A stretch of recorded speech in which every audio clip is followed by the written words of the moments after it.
So the point is you don't have to wait in line. You don't have to do it the way everybody else has done it. You can do it your way. You can break the rules. You just can't get in the way of somebody else getting what they want.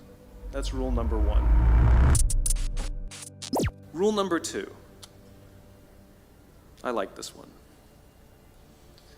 In the 18th century, there was something that spread across Europe and eventually made its way to America called puerperal fever, also known as the Black Death of childbed.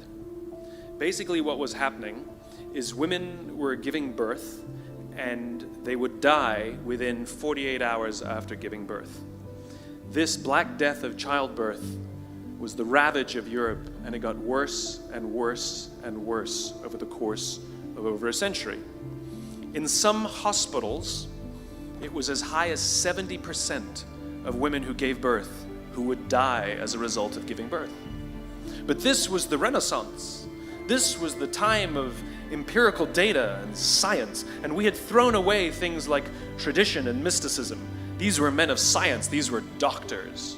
And these doctors and men of science wanted to study and try and find the reason for this Black Death of childbed, and so they got to work studying, and they would study the corpses of the women who had died. And in the morning they would conduct autopsies, and then in the afternoon they would go and deliver babies and finish their rounds. And it wasn't until somewhere in the mid-1800s that Dr. Oliver Wendell Holmes, father of Supreme Court Justice Oliver Wendell Holmes, realized that all of these doctors who were conducting autopsies in the morning weren't washing their hands before they delivered babies in the afternoon. And he pointed it out and said, "Guys, you're the problem." And they ignored him and called him crazy for 30 years.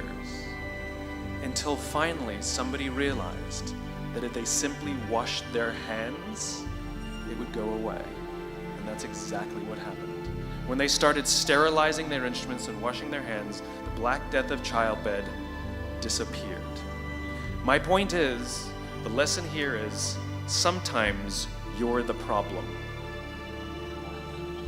We've seen this happen all too recently with our new men of science and empirical studiers and these men of finance who are smarter than the rest of us until the thing collapsed.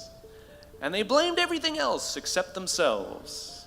And my point is take accountability for your actions. You can take all the credit in the world for the things that you do right, as long as you also take responsibility for the things you do wrong. It must be a balanced equation. You don't get it one way and not the other.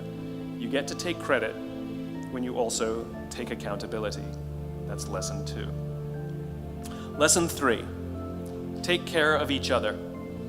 The United States Navy SEALs are perhaps the most elite warriors in the world. And one of the SEALs was asked, who makes it through the selection process? Who is able to become a SEAL? And his answer was, I can't tell you the kind of person that becomes a SEAL. I can't tell you the kind of person that makes it through BUDS. But I can tell you the kind of people who don't become SEALs. He says the guys that show up with huge, bulging muscles covered in tattoos who want to prove to the world how tough they are, none of them make it through.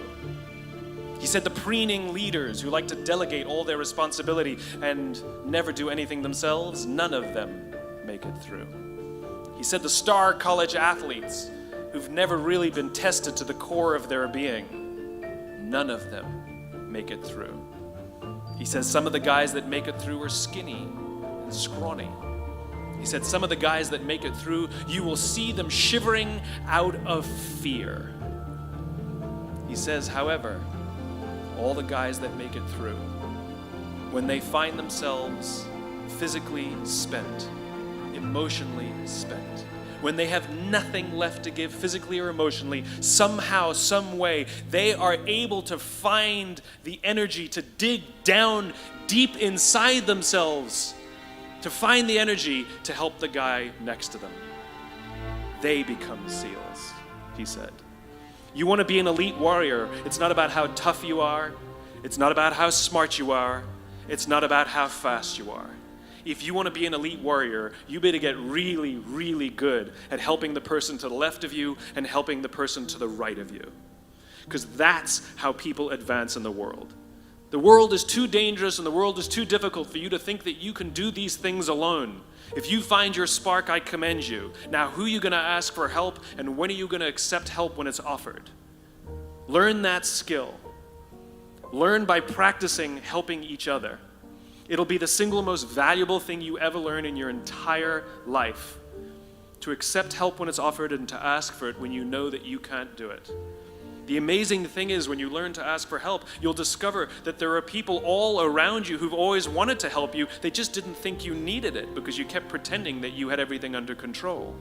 And the minute you say, I don't know what I'm doing, I'm stuck, I'm scared, I don't think I can do this, you will find that lots of people who love you will rush in and take care of you. But that'll only happen if you learn to take care of them first.